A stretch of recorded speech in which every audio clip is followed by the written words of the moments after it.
Oke, selamat datang. Anda mungkin merasa udah tahu ya apa yang terjadi sama uang Anda di bank. Tapi, gimana kalau saya bilang bank itu bukan sekedar menyimpan uang Anda, tapi justru menciptakannya? Ya, dari nol.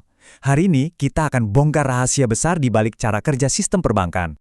Oke, untuk memulainya, kita harus bongkar dulu satu mitos besar yang mungkin selama ini kita percayai tentang uang tabungan kita. Coba deh bayangin ya, kalau kita nabung di bank, uangnya dikemanain sih? Kebanyakan dari kita mikirnya bank itu kayak celengan raksasa, ya kan?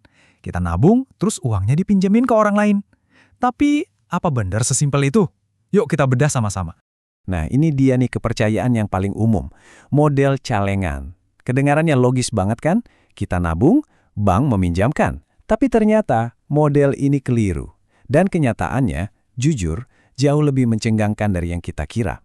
Dan inilah kenyataannya yang benar-benar mengubah cara kita memandang perbankan. Seperti yang tertulis di sini, bank itu bukan cuma mindahin uang yang udah ada. Mereka itu menciptakan uang baru setiap kali ada yang mengajukan pinjaman. Iya, Anda nggak salah dengar. Uang baru itu diciptakan literally dari ketiadaan. Oke, kalau gitu gimana sih cara kerjanya? Untuk ngerti ini, kita harus lihat dapurnya bank, yaitu neraca keuangannya. Coba bayangkan, neraca bank itu kayak timbangan. Di satu sisi ada aset. Ini semua yang dimiliki bank dan menghasilkan uang. Contoh paling gampangnya ya pinjaman yang mereka kasih.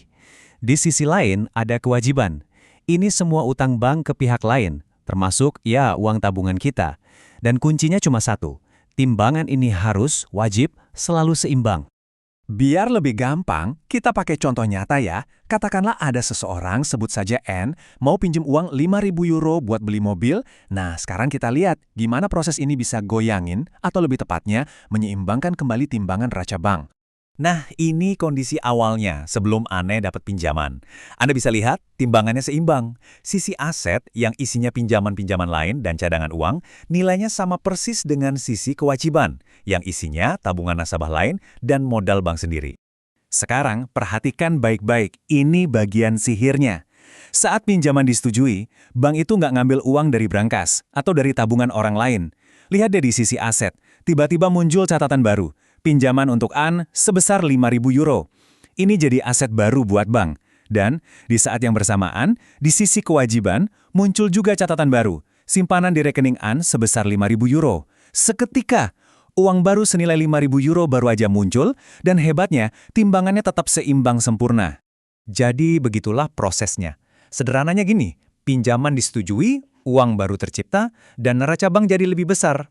Nah, proses kebalikannya juga berlaku. Waktu Ane mulai nyicil utangnya, kedua sisi neraca, baik pinjaman maupun simpanannya, akan menyusut bareng-bareng. Artinya, uang yang tadi diciptakan itu pelan-pelan dihancurkan atau hilang dari peredaran. Ini siklus yang terjadi terus-menerus, penciptaan dan penghancuran uang. Oke, kemampuan menciptakan uang ini kedengarannya keren banget ya, kayak sulap. Tapi di sisi lain, agak ngeri juga kan? Ini pasti bikin kita sebagai nasabah jadi bertanya-tanya. Kalau uang bisa diciptakan semudah itu, terus seaman apa dong tabungan kita?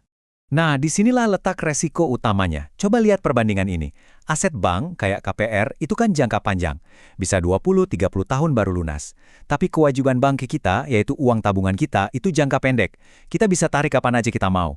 Ada ketidakcocokan jadwal yang fundamental di sini. Dan inilah sumber utama risiko perbankan. Ini yang disebut risiko likuiditas.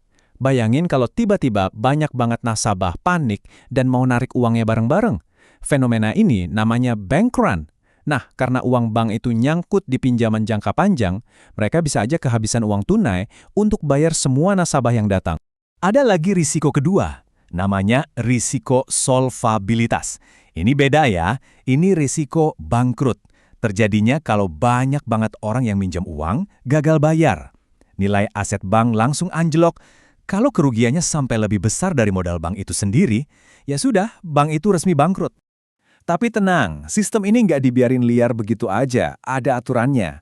Para regulator sudah membangun semacam jaring pengaman untuk ngelola semua risiko ini, dan yang paling penting, melindungi uang kita. Yuk, kita lihat apa aja jaring pengamannya. Pengaman yang pertama namanya rasio leverage. Anggap aja ini kayak shock absorber di mobil. Rasio ini intinya ngukur seberapa banyak sih modal bank sendiri yang dipakai buat menopang semua asetnya. Gampangnya, makin tebal modalnya, makin kuat bank itu menahan guncangan. Biar kebayang, kita bandingkan dua bank ini. Bank A modalnya tipis banget, cuma 4%. Artinya 96% asetnya itu dari utang.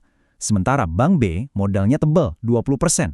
Nah, menurut Anda, kalau ada krisis, bank mana yang bakal lebih kuat bertahan? Jawabannya jelas. Kalau misalnya nilai aset mereka sama-sama turun 4%, Bank A langsung tamat. Modal 4%-nya ludes buat nutupin kerugian. Bangkrut. Tapi Bank B, santai. Kerugian 4% itu cuma ngurangin modalnya. Masih sisa banyak buat nahan guncangan lain. Inilah kenapa modal tebal itu penting banget. Oke, pengamanan kedua, Liquidity Coverage Ratio atau LCR. Kalau tadi shock absorber, yang ini ibaratnya tangki cadangan bank. Aturan ini mengharuskan bank punya cukup bensin atau aset cair untuk bertahan selama 30 hari kalau terjadi bank run besar-besaran tanpa perlu minta tolong. Rumusnya sebenarnya simpel. Bank diwajibkan punya stok aset liquid berkualitas tinggi. Ini adalah aset yang gampang banget dijual jadi uang tunai, kayak surat utang negara. Jumlah stok ini harus lebih besar atau setidaknya sama dengan total perkiraan uang yang bakal ditarik nasabah selama 30 hari dalam kondisi stres. Ini tameng utama buat ngelawan risiko kehabisan uang tunai. Nah, sekarang kita mundur sedikit untuk melihat gambaran besarnya. Kalau bank-bank komersial ini adalah para pemain musik, siapa konduktornya? Jawabannya bank sentral. Bank sentral itu nggak bisa mendikte setiap bank, kamu jangan ciptain uang. Nggak gitu. Tapi mereka punya satu tongkat komando yang sangat kuat, yaitu suku bunga acuan. Dengan menaikkan atau menurunkan suku bunga ini, mereka sebetulnya lagi ngatur harga dari uang itu sendiri. Gimana cara kerjanya? Gini, kalau bank sentral naikin suku bunga, ongkos pinjam uang buat bank komersial jadi mahal. Tentu saja, ongkos ini diterusin ke kita, nasabahnya. Hasilnya, bunga KPR, bunga cicilan mobil, semuanya naik. Orang jadi mikir-mikir lagi buat ngutang. Kalau yang ngutang lebih sedikit, artinya penciptaan uang baru juga melambat. Ini salah satu cara ampuh bank sentral buat mendinginkan ekonomi dan ngontrol inflasi. Jadi kesimpulannya, bank itu bukan sekedar tempat penitipan uang. Mereka adalah mesin pencipta uang yang sangat kuat, tapi juga diikat oleh berbagai aturan ketat demi menjaga stabilitas sistem. Nah, pertanyaannya buat Anda sekarang. Setelah tahu semua ini, apakah cara Anda melihat tabungan Anda di bank jadi berubah? Dan yang lebih penting, bagaimana pemahaman baru ini bisa mempengaruhi cara Anda mengelola keuangan ke depannya?